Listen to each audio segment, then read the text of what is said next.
Hey guys, my name is Talia from Little Miss Heartshine, and welcome to my channel. If you're new here, hi once again. I do a wide variety of art, and I always like to challenge myself to pursue my skills. And I like to share this experience with you. Now today, I decided to challenge myself by making an art doll. Now, hear me out. I was inspired by this artist named KP Creations. You should look her up. She's amazing. I love her weird self because, well, I'm kind of weird. Turning one of my paintings or drawings into an art doll. And I really stepped up my game. You'd think that I would start off small since I am not familiar with this type of technique, but I didn't. I had that mentality of I'm gonna go big or go home.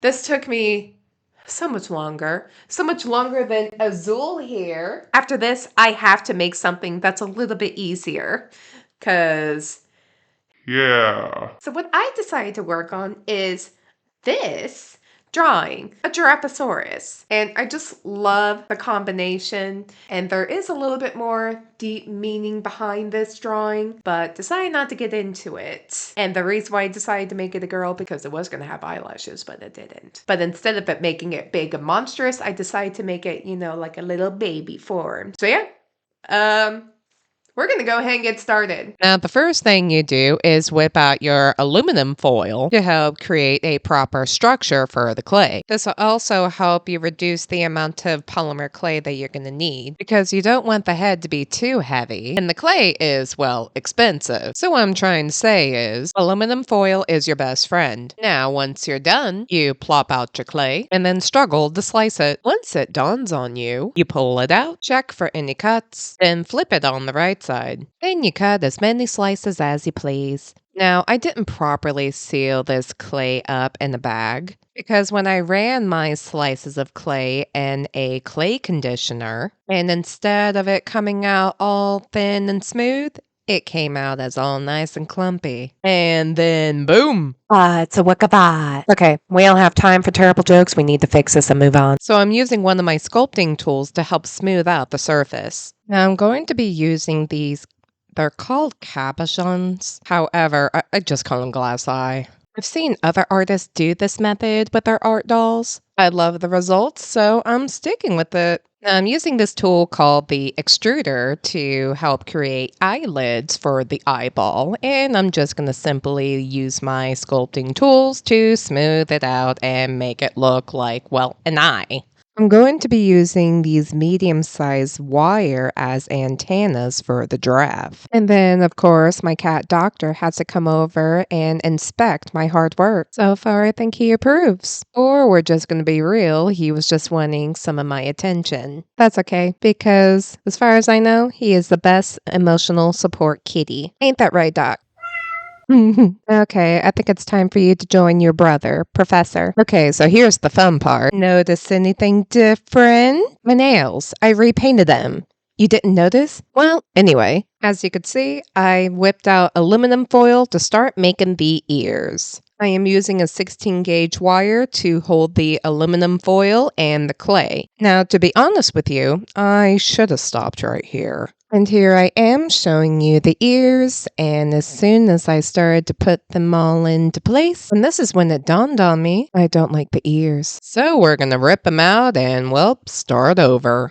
So I whipped out the clay and started doing some slices, and I should have known better that this was not gonna work. However, I was getting so impatient during that time, I just didn't care. I wanted my ears. As you can see from this terrible angle, I am not using aluminum foil. I'm using these two small wires and just burying it inside the clay. This is what happens when you're impatient, not doing enough research on certain features, and you'll end up with a very fragile ear. Here's an example.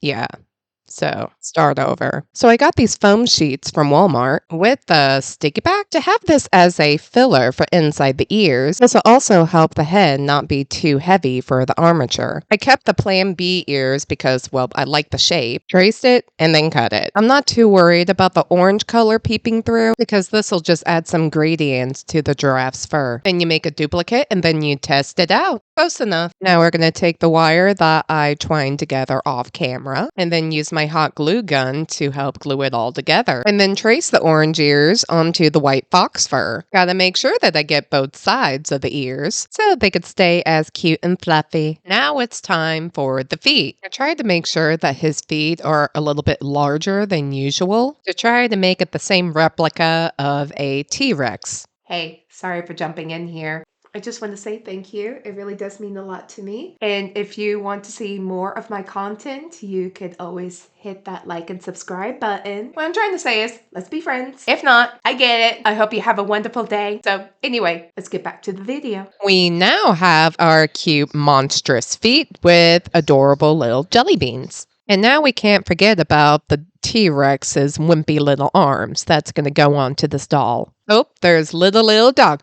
again. While I was making this, I was so focused on making these hands be so cute and adorable and of course have those jelly beans. I didn't put into consideration that a T-Rex hand only has 2 fingers instead of 3. But instead of starting over and just giving him 2 fingers instead of 3, I'm keeping it, alright?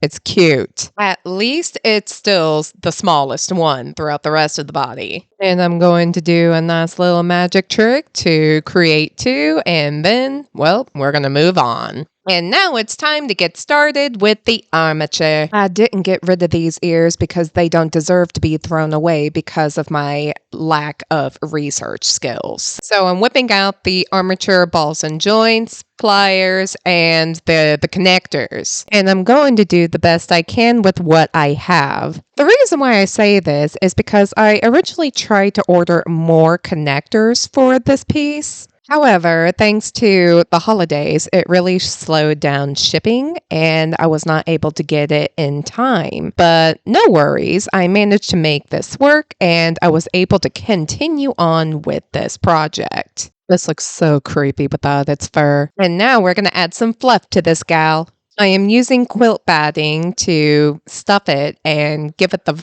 right type of fluff that this little girl deserves. Okay, so I'm just doing a voiceover this here because the original audio of me talking about it, I hated it. But all I was trying to say in this clip is I just love how fluffy it is and I can't wait to see the results. So I'm trying out this one method I saw another artist do and it looked easy, but trust me, it wasn't. It's where you take saran wrap and you wrap it around your current fluff and you use duct tape to cover it up so you can pretty much copy and paste the pattern for the fur.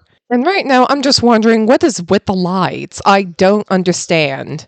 So anyway, I just thought to myself, if this pattern turns out very well, maybe I could just make a full-on plush toy without having to use armature or anything. Just fur, filling, and the sewing machine. Because at first I thought to myself, this is a fabulous idea because I could save the patterns for future projects. I believe what I've done wrong here is that I didn't put down enough information on the duct tape, just enough to where it's like tail, arm, leg. And I just assume that once I see the pieces, I know exactly where they go. And I'm about to learn the hard way that I should have put down more info. Here's a lazy dramatic effect of me transferring the info from the duct tape to the paper. So I'm going to be using white and brown fox fur for this project. And I'm simply taking my cutout patterns and I'm tracing it onto the fox fur. Of course, my camera is just focusing on me. Focus. There, that's better. And I'm also doing the same thing when it comes to the brown fur. I'm also never using this white charcoal pen again. It was very hard to put it down, as you could see, and I just want something that is nice and smooth and won't cramp up my hands.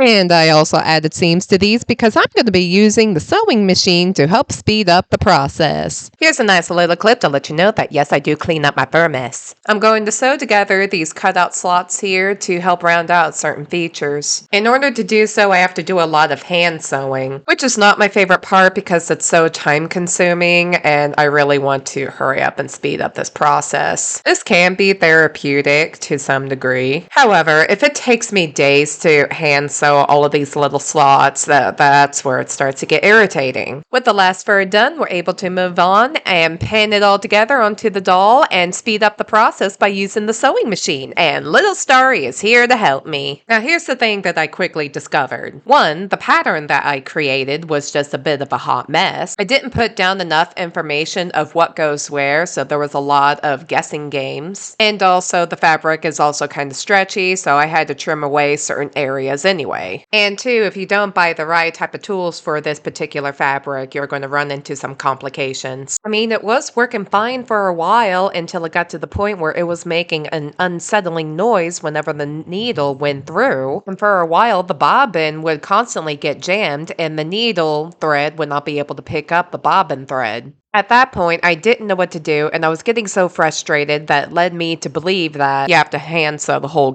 damn thing. I was under so much emotional distress that doctor came to my aid. And that's when I put everything down and just have a little closure with my little fluff ball. And you know, sometimes that's all you really need, especially when you think about all of the choices you made in life. You just have to stop everything, take a breather, and move forward. And now it's time to assemble the ears by using the magical tool of a hot glue gun. Now before I apply fur to the head, I'm going to give the head a base color to cover up the nasty gray, and if I miss any areas from the fur, you're not going to notice it. Now I'm going to be doing the same thing when it comes to the hands and the feet. However, since the toe beans and the claws are not going to be furred up, I'm going to add a little bit more details to those. Now the claws and the feet are going to be a dark brown color, and I think this will really help make the toe beans pop with its bright pink color. And for the claws, I'm going to dry brush white onto the dark brown, so it'll give it that nice textural look of, well, claws. And now we're going to jump back to the head and fluffify it. And I'm going to be using fabric glue to help make, well, the fur stick. Now, I'm using some chunks of fur that I cut out from a fabric to help cover up those hideous seams. Now this time I'm going to cover the whole face in fabric glue because I tried to speed up the chase by using flocking fibers and a static grass little machine handle to speed up the chase. And I'll use a flock applicator to help apply all of the white flock around the head to make it appear all nice and fluffy. Now I never used this tool before, and I learned one thing. If you're not careful, you will make a pop sound or you will shock yourself. It happened. I shocked my finger. But after taking a step back and looking at the face, I realized that I wanted a little bit more fluff to the features. So I grabbed some leftover scraps of fur that I had laying around and added, well, to the features. Now I'm going to use the flock applicator onto the hands and feet. Now I'm going to use the static grass that came with the flock applicator. I'm not too worried about the color green because I'm just going to paint over it anyway. Would have loved to show you how it's done, but apparently I'm all over the place. But hey, at least you could see that I am going in between the toes to make sure that they are more appealing. And since she is too fluffy, I'm going to go over using a pet shaver and scissors to help tone down the fluffiness. I don't know how much you want to see, so I am just going to add this into, well, the clip. And we can't forget about those fluff balls for the antennas. And now it's time for my favorite part, painting.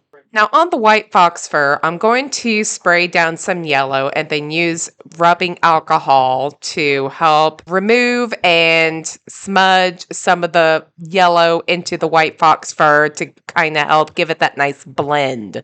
Gosh, I'm like out of breath at this point. The reason why I'm doing this method is because it helps create gradients to the fur, and I get to play a little bit with the shading and how dark I want it, lights, etc. And I don't know how else to explain it. This is why I'm not an art teacher. Whatever looks good, I'm going to stick with it. And of course, we can't forget about those giraffe patterns. Because without them, she's just going to look very weird. And of course, we can't have that, even though she does look kind of weird. But you know what? She's my baby, so yeah. And now we are down to our final touches, which are the eyes. The eyes is what brings anything to life. I'm using acrylic paint as well as sticking with the same colors I used for the Giraffesaurus. I'm going to be using UV resin to help make it all nice and glassy. And after the finishing touches, it is time for photo shots.